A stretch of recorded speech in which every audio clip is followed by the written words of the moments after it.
আপনারা দেখছেন YouTube channel সোনালী দিনের বাজার। এই সতর্ক বাণীটি অবশ্যই দেখে নেবেন।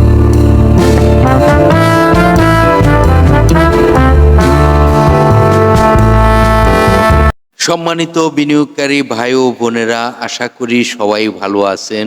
গতকালকে একটি ভিডিওতে আপনাদেরকে মেসেজ দিয়েছিলাম যে মার্কেট নিয়ে। দেখুন, মার্কেট নিয়ে কিন্তু গতকালকে আপনাদেরকে মেসেজ দিয়েছিলাম যে মেসেজটি এরকম, যদি মার্কেট গত কার্য দিবসে যদি ভালো হয়, 500 কোটি টাকা প্লাস লেনদেন হয়, তাহলে আমরা দেখতে পারবো আবার একটি নতুন বাজারের সূচনা। তো এই যে গত কার্য দিবসে আপনারা দেখতেই পেরেছিলেন 565 কোটি টাকা প্লাস লেনদেন হয়েছে।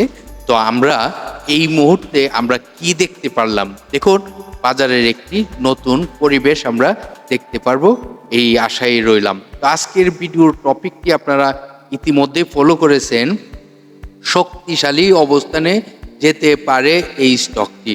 দেখুন, আজকে যে স্টকটি নিয়ে আপনাদের সাথে আলোচনা করতে যাচ্ছি, সে স্টকটির শক্তিশালী অবস্থানে যেতে পারে।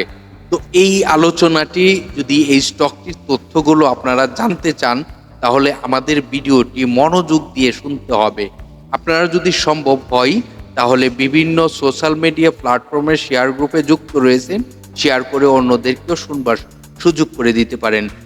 ভিডিওর প্রথমেই আপনাদেরকে গত কার্য দিবসের অবস্থানটি জানাবো, যেখানে আমরা ইতিমধ্যে ফলো করেছি 61.64 প্লাস রয়েছে ডিএসই 100 এবং মার্কেটে 565 কোটি টাকা প্লাস লেনদেন হয়েছে, যে লেনদেনে আমরা সামনের দিনগুলোতে আশার আলো দেখতে পারি। এবং মার্কেটে দর বাড়ার তালিকায় যদি আমরা দেখি, তাহলে 257টি কোম্পানি ছিল এবং দর হারার তালিকায় ছিল 104টি কোম্পানি। 31টি কোম্পানি ছিল যে প্রাইজে ওপেনিং ছিল, সেই প্রাইজেই ক্লোজিং হয়েছে। আমরা যদি সেক্টর দেখি, তাহলে দেখতেই পারতেছি গত কার্য দিবসে টেক্সটাইল সেক্টরের একটি ভালো মুভমেন্ট ছিল। দ্বিতীয় অবস্থানে ছিল ইঞ্জিনিয়ারিং সেক্টর, তৃতীয় অবস্থানে ছিল জেনারেল ইন্স্যুরেন্স, চতুর্থ অবস্থানে ছিল ফার্মা সেক্টর এবং well sector, food sector, finance sector. এইভাবে কিন্তু সকল সেক্টরেরই কিন্তু ভালো একটি অবস্থানে গিয়েছে। যেমন মিউচুয়াল ফান্ডের বেশ কিছু স্টক কিন্তু দর হারার তালিকায় ছিল এবং ব্যাংকেরও কিন্তু কিছু স্টক দর হারার তালিকায় ছিল। যেমন আমরা ইতিমধ্যে ফলো করেছি 104টি কোম্পানি দর হারার তালিকায় ছিল। তো এখন আমরা চলে যাব আজকের আলোচনার যে স্টকটি নিয়ে আলোচনা করতে যাচ্ছি, সেই স্টকটির বিস্তারিত আলোচনা দেখানোর জন্য। দেখুন, আজকে যে স্টকটি নিয়ে আলোচনা করতে যাচ্ছি, সেই স্টকটির কোথায় আরএসআই রয়েছে, কোথায় তার সাপোর্ট, কোথায় রেজিস্ট্যান্স, সকল তথ্যই জানাবো। মনোযোগ দিয়ে শুনবার চেষ্টা করবেন। ইতিমধ্যে আপনারা স্ক্রিনে দেখতে পারতেছেন যে স্টকটি নিয়ে আলোচনা করতে যাচ্ছি, এটি একটি আইটি সেক্টরের স্টক এবং এই স্টকটির ন্যাব যদি আমরা দেখি, ন্যাবটি রয়েছে 40 টাকা 65 পয়সা। বাজারে গত কার্য দিবসে এই স্টকটি 30 টাকা 30 পয়সায় ক্লোজিং হয়েছে।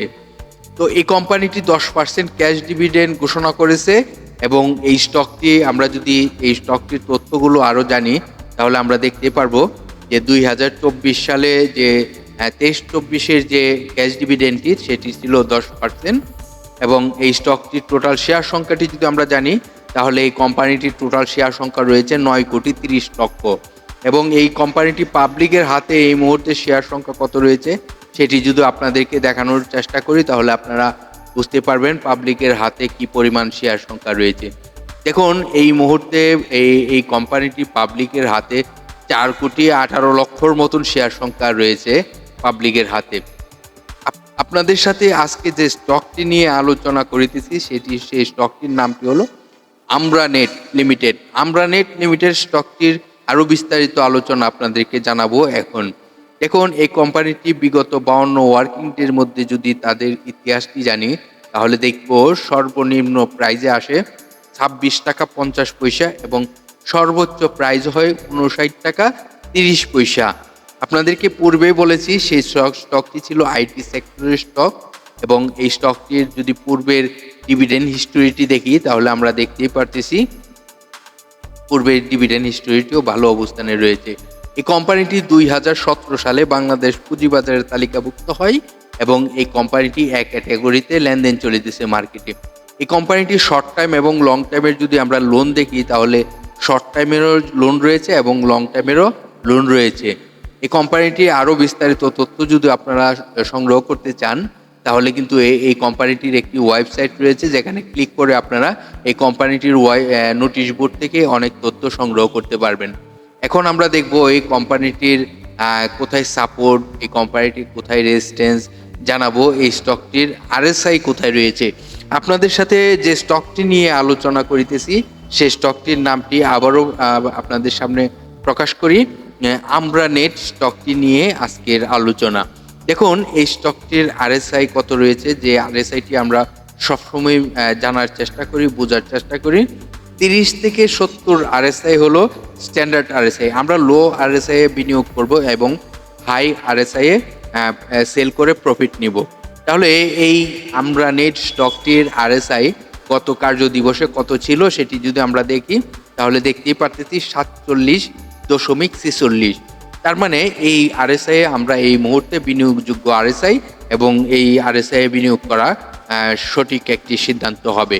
দেখুন এই স্টকটি গত কার্য দিবসে একটি ভালো মুভমেন্ট আসছে এবং এই স্টকটি কিন্তু ভালো একটি ভলিউমও হয় এবং প্রাইস বাড়ার দিকেও কিন্তু ভালো একটি প্রাইসও সে বেড়েছিল।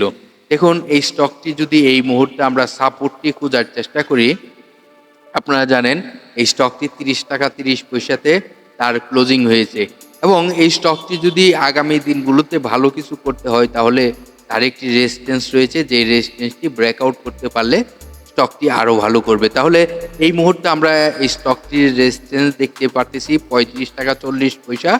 35 টাকা 40 পয়সার রেজিস্ট্যান্সটি যদি ব্রেকআউট করতে পারে তাহলে স্টকটি কিন্তু আরও ভালো প্রাইজে যাওয়ার সম্ভাবনা থাকবে। এই মুহূর্তে আমাদেরকে ফার্স্ট ফলো করতে হবে যে সে 35 টাকা 40 পয়সা যে রেজিস্ট্যান্সটি রয়েছে সেই রেজিস্ট্যান্সটি ব্রেকআউট করে কিনা। যদি ব্রেকআউট করে তাহলে কিন্তু নতুন আরেকটি রেজিস্ট্যান্সে যাওয়ার সম্ভাবনা রয়েছে। যেহেতু মার্কেটের একটি নতুন র্যালি শুরু হচ্ছে, তো এই স্টকটি আমার ধারণা হচ্ছে যে 35 টাকা 40 পয়সা যে রেজিস্ট্যান্সটি সেটি ব্রেকআউট করে নতুন একটি রেজিস্ট্যান্সে যাওয়ার প্রস্তুতি নিবে। আর আপনাদেরকে যদি এই মুহূর্তে এই স্টকটি নিয়ে তার সাপোর্টের কথাটা বলার চেষ্টা করি তাহলে এই কোম্পানিটির সাপোর্ট কোথায় সেটি আপনাদেরকে দেখানোর চেষ্টা করব।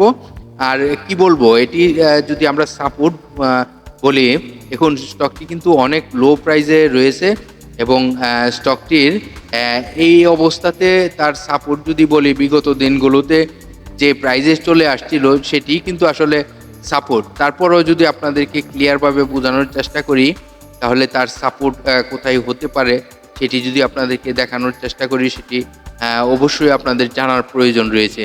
দেখুন বিনিয়োগ করতে হলে কিন্তু আসলে সকল তথ্যই জানা প্রয়োজন। তো এই মুহূর্তে যে অবস্থানটি তৈরি হয়েছে স্টকটির, তো এটি যদি আমরা সাপোর্ট দেখানোর চেষ্টা করি, যে সাপোর্টটি আমি বেশ একটি লম্বা সময়ে দেখার চেষ্টা করেছিলাম, কিন্তু দেখা যাচ্ছে যে এটির সাপোর্ট যদি আমরা খুঁজে দেখার চেষ্টা করি তাহলে কোথায় হতে পারে। দেখুন 30 টাকা 30 পয়সাতে তার ক্লোজিং হয়েছিল এবং তার সে যদি আরও কিছুটা কারেকশন হয় তাহলে কিন্তু আমি ইতিমধ্যেই দেখতে পারতেছি তার আর কারেকশন হওয়ার সম্ভাবনা নেই। তবে 29 টাকাতে তার সাপোর্ট, 29 টাকা সাপোর্টটি আসবে বলে মনে হচ্ছে না। তবে এখান থেকে স্টকটি কিন্তু আরও ভালো অবস্থানে যাওয়ার অবস্থান তৈরি হবে আশাবাদী। আর এই স্টকটি অনেক কারেকশন হয়েছে, আপনারা সকলেই অবগত রয়েছেন। তো আজকের আলোচনা যে স্টকটি ছিল সেটি আমরা নেট স্টকটি নিয়ে আলোচনা করেছিলাম এবং এই স্টকটির যে রেজিস্ট্যান্সটি আপনাদেরকে দেখিয়েছিলাম সেই রেজিস্ট্যান্সটি আশা করি রিসেন্টলি ব্রেকআউট করবে এবং স্টকটি বাজারে ভালো একটি ভূমিকা রাখবে। তো আজকের মতো এখানেই বিদায় নিচ্ছি, আগামীকাল আবার আপনাদের সাথে আলোচনা করব। আর আশা করি মার্কেট একটি ভালো ভূমিকা রাখবে এবং মার্কেটে